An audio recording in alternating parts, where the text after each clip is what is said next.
டீமுக்கு ஒரு ரெஃபரல் கொடுக்கணும், அந்த டாக்டர்ஸோ எப்போ வந்து உங்களை அப்ரோச் பண்ணணும்? ஏன்னா நீங்கள் வந்து ஒரு டிரான்ஸ்பிளான்ட் ஸ்பெஷலிஸ்ட்டு. இப்போ தமிழ்நாடு ஃபுல்லாக பார்த்தீங்கன்னா ஜெனரல் ப்ராக்டிஸ் இருப்பாங்க, பல்மனாலஜிஸ்ட் இருப்பாங்க. அவங்க எப்போ வந்து உங்ககிட்ட வரணும்? எந்த சிம்டம் இருக்கும்போது உங்ககிட்ட வரணும்? ஸோ இதுதான் சிங்கிள் மோஸ்ட் இம்பார்ட்டண்ட் விஷயம் நாங்கள் சொல்ல விரும்புகிறது. அதாவது இப்போ நுரையீரல் வியாதியை பொறுத்த வரைக்கும் எந்த ஒரு பிரச்சனையாக இருந்தாலும் முதல்ல நம்ம மருந்து மாத்திரையால் சரி பண்ண முடியும் அப்படின்றது தான் ஃபஸ்ட்டு முயற்சி. நம்ம எந்த அந்த கரெக்டான டயக்னோஸ் பண்ணி மருந்து மாத்திரையை அப்ராப்ரியேட்டாக எடுத்து அதை மீறியும் நம்மளுக்கு நுரையீரல் வியாதி ப்ரொக்ரெசிவாக இருக்குது, மேற்கொண்டு மோசமாகுது, மருந்து மாத்திரைக்கு கண்ட்ரோலில் வரலை அப்படின்னு எந்த மாதிரியான வியாதியில் இது யூஸ்வலாக நடக்கும் அப்படின்னு பார்த்தீங்கன்னா நுரையீரல் சுருக்க வியாதி, ஐஎல்டி அப்படின்னு சொல்கிறது. இந்த ஐஎல்டி ட்ரீட்மெண்ட் பண்ணும்போது அதுக்கு மீறி ட்ரீட்மெண்ட் மீறி ப்ரொக்ரெசிவாக இருக்குது. அந்த கட்டத்தில் அவங்க ஆக்சிஜன் ஆரம்பிக்கணும்னு அவசியமே கிடையாது. ப்ரொக்ரெசிவாக இருக்குது, நம்ம மேக்ஸிமலாக மெடிசன்ஸ் யூஸ் பண்ணோம், அதை மீறி ப்ரொக்ரெசிவாக இருக்குன்னா அதுதான் கரெக்டான கட்டம்.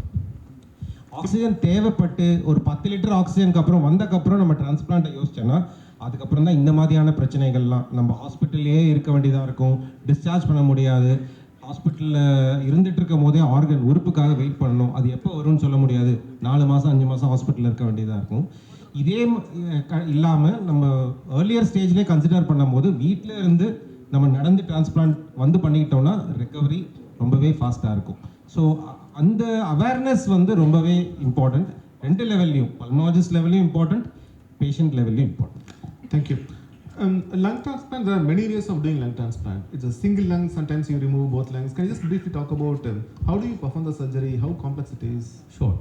So what we do in terms of lung transplant as to whether you need a single lung, a double lung, or a combined heart lung depends really on the disease process that patients have.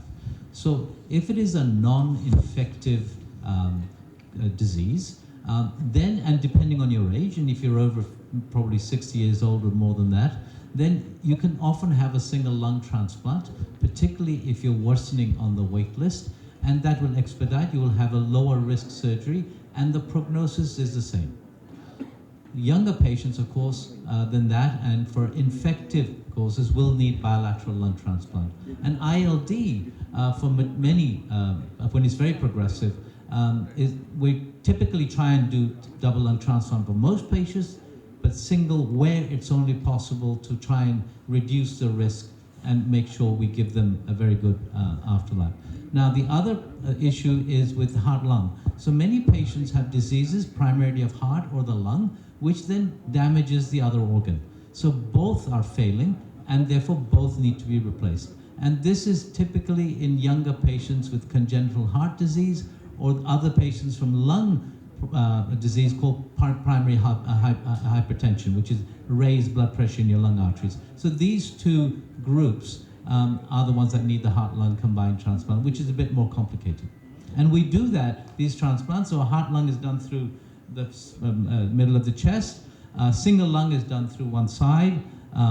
The bilateral lung, typically we do it by opening across the chest, but depending on the patient's status and how early they've been referred, then we might just do away with just small incisions and replace both lungs through much smaller and minimally access, if you will, procedures.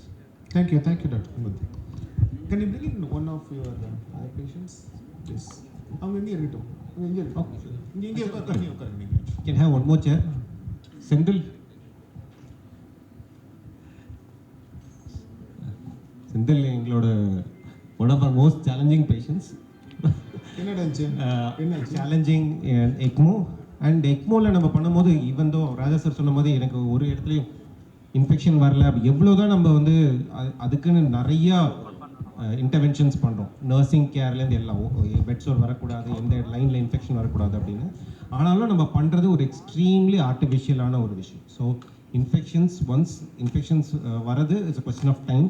The longer நம்ம எக்மோவில் இருக்கமோ the higher the chance of infection. So செந்திலுக்கு one of our biggest challenges was infections.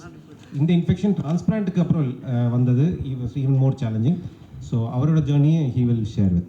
நீங்கள் எந்த ஊர்லேருந்து வரீங்க? தமிழ் தெரியுமா உங்களுக்கு? நான் தமிழ் சார், கிருஷ்ணகிரி. என்ன நினச்சி உங்களுக்கு? எத்தனை வருஷம் முன்னாடி, எத்தனை மாதத்துக்கு முன்னாடி என்ன பண்ணணும்? எனக்கு வந்து ஒரு 10 வருஷத்துக்கு முன்னே சார், அதாவது எனக்கு ரொமட்டாய்டு வந்துருந்தது, முடக்கு வாதம் வந்ததுனால பிளட்டில் கலந்துடுச்சு. அதனால் நுரையீரல் வந்து பாதிக்கப்பட்டது. ரொம்ப நாள் எனக்கும் தெரியல. நான் இங்கே தனியார் ஹாஸ்பிட்டல் அங்கங்கே பார்த்துட்டு இருந்தேன். அதுக்கப்புறமா பெங்களூர் ஹாஸ்பிட்டலில் பார்க்கும்போது மணிப்பாலில் பார்க்கும்போது நுரையீரல் வந்து பாதிக்கப்பட்டிருக்குது சொன்னேன். அப்புறமா ட்ரான்ஸ்ஃபர் பண்ணுன்னு சொன்னாங்க. அங்கே போயிட்டு அப்புறமா அங்கேருந்து ராயல் கேர் ஹாஸ்பிட்டலுக்கு கோயம்புத்தூர் போயிருந்தோம். அங்கே போய் பார்த்து ரொம்ப நாள் மூச்சு வாங்கிட்டே இருந்தது, என்னால் நடக்க முடியல. ரொம்ப கொஞ்சம் மோசமான நிலைமைக்கு போயிடுச்சு. அப்புறமா தான் அங்கேருந்து சரி இதுக்கு அப்போலாவுக்கு ரெஃபர் பண்ண சொன்னேன் நான். அங்கே வந்து அப்புறமா தான் சீனி சார் குமுத சார் வந்து பார்த்து உடனே ட்ரான்ஸ்ஃபர் பண்ணுன்னு சொன்னாங்க.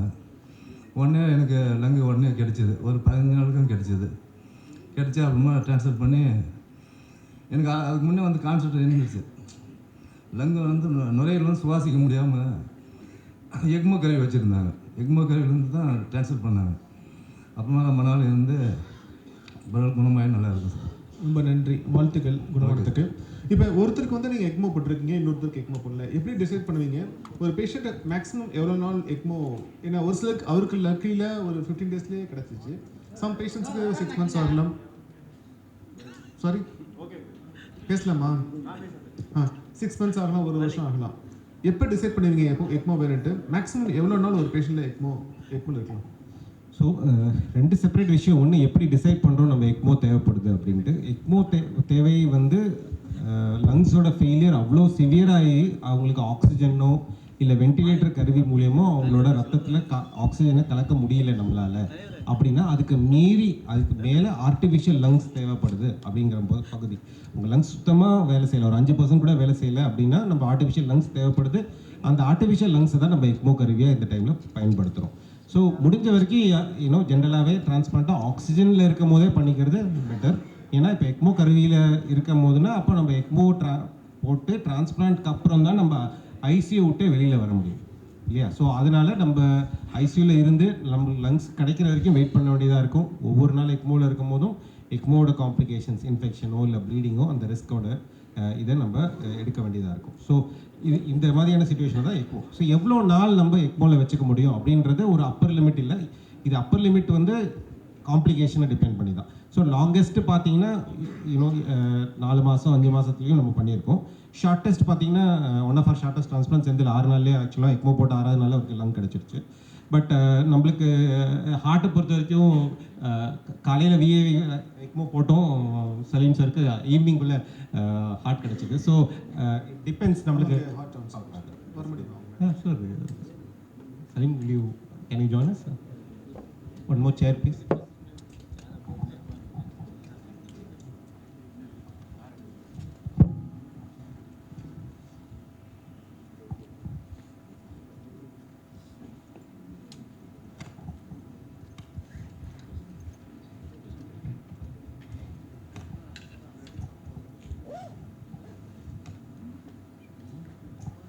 ஜென்ரலாக பொதுவாக எவ்வளோ நாள் ஒருத்தங்க வெயிட் பண்ணணும் டொனேஷனுக்கு அப்படின்றது அவங்களோட பிளட் குரூப்பும் ஹைட்டை பொறுத்து இருக்குது.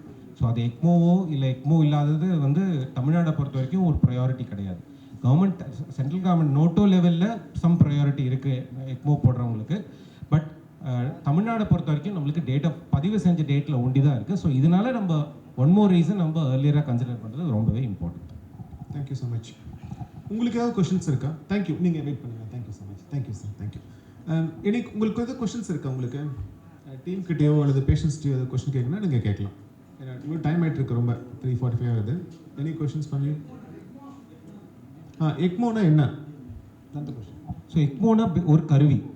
இப்போ கிட்னி வேலை செய்யலை அப்படின்னா டயாலிசிஸ்ன்றது ஒரு கருவி வச்சு நம்ம ரத்தத்தை சுத்தம் பண்ணுறோம். அதே மாதிரி இந்த கெட்ட காற்று உடம்புல எடுக்கிறது, கார்பன் டை ஆக்சைடுன்ற ஒரு கெட்ட காற்று ரத்தத்துலேருந்து வெளியில் எடுத்து நல்ல காற்று ஆக்சிஜனை உள்ளே செலுத்துறதுக்கு எக்மோன்ற ஒரு கருவி இருக்குது. ஸோ இந்த கருவிக்குள்ளே உடம்புல இருக்க எல்லா ரத்தமும் வந்த உடனே அதில் ஆக்சிஜனை ஏற்றிட்டு கார்பன் டை ஆக்சைடு வெளியில் எடுத்து திருப்பி அதை பம்ப் பண்ணி உடம்புக்குள்ளே ஏற்ற போகுது.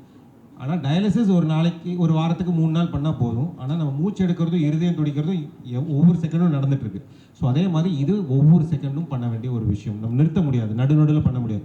ஏன்னா ரத்தத்தில் கலந்த காற்று, நல்ல காற்று வந்து ஒரு 4 நிமிஷத்துக்கு தான் பத்தும்.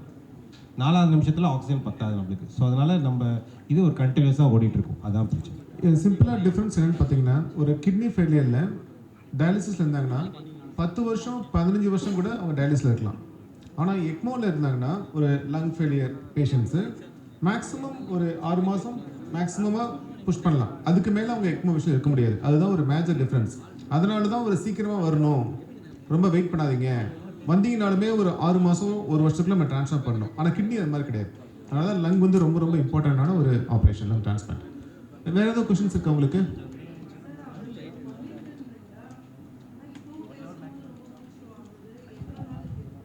ஸோ அதுதான் இது. இப்போ நம்ம எக்மோவில் டிரான்ஸ்பிளான்ட் பண்ணும்போது சில காம்ப்ளிகேஷன்ஸ் நடக்கும் அப்படின்னு சொல்கிறது இது. அதில் மெயினாக வந்து நம்ம ஸ்டிச் பண்ணுறது, ஹீலிங், அதெல்லாம் கொஞ்சம் இஷ்யூஸ் இருக்கும். ஸோ அதில் சில காம்ப்ளிகேஷன்ஸ் வரும்போது இந்த எக்மோலேருந்து டிரான்ஸ்பிளான்ட் பண்ணும்போது அந்த காம்ப்ளிகேஷன்ஸ் ஹையராக இருக்கும். ஸோ அந்த மாதிரி ரிலேட்டட் சம் ப்ராப்ளம் இருக்குது. பட் நீங்கள் இவர் எக்மோவில் இருந்தார், எக்மோலேருந்து வெளியில் வர முடியாதவர் இப்போ தானே நடந்து வர்றாரு. ஸோ அந்த அச்சீவ்மெண்ட்டு தான் நம்ம இப்போ பண்ணல. இது இப்போ ட்ரான்ஸ்பிளான்ட் பண்ணி 2 வருஷம் ஆகுது. ஸோ ஹீ ஸ்டில் டூயிங் வெல்ன்றது, இண்டிபெண்ட்டாக இருக்கார், அவரோட வேலையை அவர் பார்த்துக்கிறாரு. அட் ஒன் ஸ்டேஜ் நம்ம எக்மோவில் இருந்தபோது இவர் வெளியில் வருவாரான்னு அவங்க ஃபேமிலி டெய்லி வந்து எங்ககிட்ட அழுத சுச்சுவேஷன்லேருந்து நம்ம அவர் இண்டிபெண்ட்டாக இருக்கிறது ஒரு பெரிய அச்சீவ்மெண்ட்டாக நான் கன்சிடர் பண்ணுறேன், என்னை பொறுத்த வரைக்கும். சார், ஹார்ட்டு லங்ஸு வந்து டொனேட் பண்ணுறது ஒரு வயசு இருக்கும், பேஷண்ட்டு ஒரு ஏஜ் இருக்கும். ஹியர் ஹார்ட்டு லங்ஸு டொனேட் பண்ணுறவங்க ஒரு ஏஜ் இருக்கும், தேவைப்படுற பேஷண்ட்க்கு ஒரு ஏஜ் இருக்கும். அதனால் எதுவும் டிஃப்ரென்ஸ் ப்ராப்ளம்? ஜென்ரலாக சார், பொதுவாக உங்களோட கொஸ்டினுக்கு வந்து ஒரு ஐடியல் டோனர்ன்றது லங்கை பொறுத்த வரைக்கும் 55 வயசுக்கு கீழே இருக்கிறவங்க. அதே மாதிரி ஹார்ட்டும் இன்னும் அதை தவிர சில க்ரைட்டீரியா இருக்குது டொனேஷனுக்கு. இது ஒரு நல்ல டோனர்னு அக்செப்ட் பண்ணுறது. நம்ம எவ்வளோக்கெவ்வளோ விஷயம் மேட்ச் பண்ண பார்க்குறோமோ அவ்வளோக்கெவ்வளோ சான்ஸ் அது வந்து அவங்களுக்கு உறுப்பு மேட்ச் ஆகும் அப்படிங்கிறது. நீங்கள் ஒரு 10 விஷயம் மேட்ச் பண்ணணுன்னா ஒரு விஷயம் மேட்ச் பண்ணணும்னா அதுதான் வந்து நம்ம பார்க்கணும். ஒரு விஷயம் மேட்ச் பண்ணணும்னா உங்களுக்கு டொனேஷன் சீக்கிரமாக கிடைக்கிறதுக்கு வாய்ப்பு இருக்குது. 10 விஷயம் மேட்ச் பண்ணணும்னா இன்னும் 10 மடங்கு டைம் ஆகும் நம்மளுக்கு மேட்ச் ஆகிறதுக்கு. ஸோ பொதுவாக ஜென்ரலாக நாங்கள் மேட்ச் பண்ணுறது பிளட் குரூப், லங்கை பொறுத்த வரைக்கும் சைஸ், ஹார்ட்டை பொறுத்த வரைக்கும் ஹார்ட் மாஸ். இதை தவிர நம்ம மேட்ச் பண்ணுறது சில விஷயங்கள். உங்களுக்கு எதிர்ப்பு சக்தி வரப்போகிற உறுப்பை வந்து பாதிக்க மாதிரி இருக்குது அப்படின்னா அதை நாங்கள் அவாய்ட் பண்ணுவோம். ஸோ இந்த 3 விஷயம் தான் யூஸ்வலாக நம்ம மேட்ச் பண்ணுவோம். ரொம்ப யங்காக இருக்கிறவங்க, இப்போ 30 வயசுக்கு கீழே இருக்காங்க அப்படின்னா +- 10 இயர்ஸ்க்குள்ளே நாங்கள் டோனரை ஐடியலாக சுச்சுவேஷனை சூஸ் பண்ண பார்ப்போம். ஆனால் அதுக்கு அந்த பேஷண்ட் வந்து நம்மளுக்கு ஏர்லியர் ஸ்டேஜில் வந்திருக்கணும். இப்போ நம்ம வந்து அவங்க இந்த மாதிரியான சுச்சுவேஷனில் எக்மோவில் இருக்காங்க, 20 நாள் 30 நாள் எக்மோவில் இருக்காங்க, அவங்களுக்கு ஒரு ஐடியல் டோனருக்கு வெயிட் பண்ணுறதுக்கு வாய்ப்பு இல்லை. ஏன்னா அந்த எக்மோலேயே அந்த வெயிட் பண்ணுற டைமில் அவங்களுக்கு உயிரிழப்பு இருக்க வாய்ப்பு இருக்குது. ஸோ ஒரு ஐடியல் சுச்சுவேஷனுக்காக வெயிட் பண்ணணுன்னா அவங்க அந்த அப்ரோப்ரியேட்டான டைமில் நம்மளுக்கு வந்து சேர்ந்துருக்கும், அப்போ சர்ச் பண்ண முடியும். இந்த லங்ஸும் ஹார்ட்டும் ஒருத்தவங்க இறந்துட்டாங்கன்னா அதுக்கப்புறம் எவ்வளோ நேரம் வரைக்கும் அது பிரயோஜனப்படும்? ஸோ இது டொனேஷனை பொறுத்த வரைக்கும் நம்ம இறந்தக்கப்புறம் யூஸ் பண்ணுற ஒரு விஷயம்னா நீங்கள் நினைக்கிற மாதிரி இல்லை. இது மூளைச்சாவு இருந்தவங்களால டொனேட் பண்ண முடிஞ்சது. அதாவது அவங்களுக்கு இன்னும் இருதயம் துடிச்சிட்டு இருக்கு, உடம்புல ரத்த ஓட்டம் இருக்குது, ஆனால் மூளை செயல்பாடு முக்கியமாகவே இல்லை. அந்த மாதிரியான சுச்சுவேஷனில் கவர்மெண்ட்டில் வந்து பிரெயின் டெத் டிக்ளரேஷன், மூளைச்சாவு டிக்ளரேஷன் அப்படின்னு சொல்லிட்டு சில க்ரைட்டீரியா வச்சுருக்காங்க. அதை வச்சு 2 பேர் இண்டிபெண்ட்டாக இவங்க மூளை வேலை செய்யறதுக்கு வாய்ப்பே இல்லை அப்படின்னு டிக்ளேர் பண்ணக்கப்புறம் அவங்கள வந்து டொனேஷனுக்கு சாத்தியமாக ஃபேமிலி இன்ட்ரெஸ்டடாக அப்படின்னா கோஆர்டினேட்டர்ஸ் கேட்பாங்க. அவங்க அக்செப்ட் பண்ணாங்கன்னா கவர்மெண்ட் கிட்ட பதிவு பண்ண முடியும் அவங்க டொனேஷன், இந்த மாதிரியான உறுப்புக்கு அவங்க டொனேஷன் போது கவர்மெண்ட் இன்ஃபர்மேஷன் கொடுக்கும் நம்மளுக்கு. டிரான்ஸ்பிளான்ட் இத்தனை பேர் பதிவு பண்ணியிருக்காங்க, இந்த மாதிரி ஒரு டொனேஷன் இருக்குது, பதிவு பண்ண தேதிப்படி இவங்க தான் நம்பர் 1, அவங்களுக்கு இது மேட்ச் ஆகுதுன்னா நீங்கள் வந்து அசஸ் பண்ணலாம் அப்படின்னு. அந்த மாதிரியான சுச்சுவேஷன் நாங்கள் நம்பர் 1 இருக்கும்போது நம்ம போய் கவர்மெண்ட் அந்த ஹாஸ்பிட்டலில் வென்டிலேட்டரில் இருக்கிற பேஷண்ட்டை நம்ம அசஸ் பண்ண முடியும். ஆனால் அந்த டைமில் ஆர்கன் எப்படி இருக்குது, நல்லா இருக்கா, மேட்ச் ஆகுதா அப்படின்னு அப்போ நம்ம இதை ப்ரொசீட் பண்ண முடியும். எந்த வீட்டில் இருந்ததுக்கப்புறம் பண்ண முடியாது. இல்லை மூளைச்சாவு அடைஞ்சாலும் அந்த எவ்வளோ நேரம் வரைக்கும் அந்த மூளைச்சாவு ஆகி அது யூஸ்வலாக ஸ்டேபிளாக இருந்தாங்கன்னா எவ்வளோ நாள் வேணால் பாசிபிள். பட் யூஸ்வலாக டிப்பிக்கலாக மூளைச்சாவு ஆகி ஒரு 2 நாளுக்குள்ளே உறுப்பு டொனேஷன் எல்லாம் ஆகும். தமிழ்நாடு இப்போ டிப்பிக்கலாக பார்த்தீங்கன்னா 6லேருந்து 8 மணி நேரத்துக்குள்ளே இந்த டொனேஷன் ப்ராசஸ் கம்ப்ளீட் ஆகிடும். ஸோ ராத்திரி வந்து ஒரு 10 மணிக்கு டொனேஷன் இன்ஃபர்மேஷன் வருதுன்னா காலையில் 6 மணிக்குள்ளே எல்லாமே முடிஞ்சிடும். இதில் அதான் ஒரு டீப்பாக உங்கள் கொஸ்டினுக்கு ஆன்சர் பண்ணும் அப்படின்னு கேட்டிங்கன்னா, மூளைச்சாவு ஆனதுக்கு அப்புறம் மூளை வந்து ஃபங்க்ஷன் ஆகாது. அதனால் நிறைய ஹார்மோனல் சேஞ்சஸ் பாடியில் வர ஆரம்பிக்கும். ஒரு பேஷண்ட் வந்து அவங்க மூளைச்சாவு அடைந்த ஒருத்தர் வந்து வென்டிலேட்டரில் இருந்தால் கூட ஒரு 5 to 7 டேஸில் பிளட் ப்ரெஷர்லாம் தாங்காது. ஆக்சுவலாக மேக்ஸிமம் ஒரு 7 டேஸ் வரைக்கும் தான் அவங்கள வந்து வென்டிலேட்டரில் மெயின்டைன் பண்ண முடியும். அதுக்கப்புறம் நீங்கள் என்ன பண்ணாலுமே மெயின்டைன் பண்ண முடியாது. அதான் நீங்கள் கேட்ட கொஸ்டின் நினைக்கிறேன்.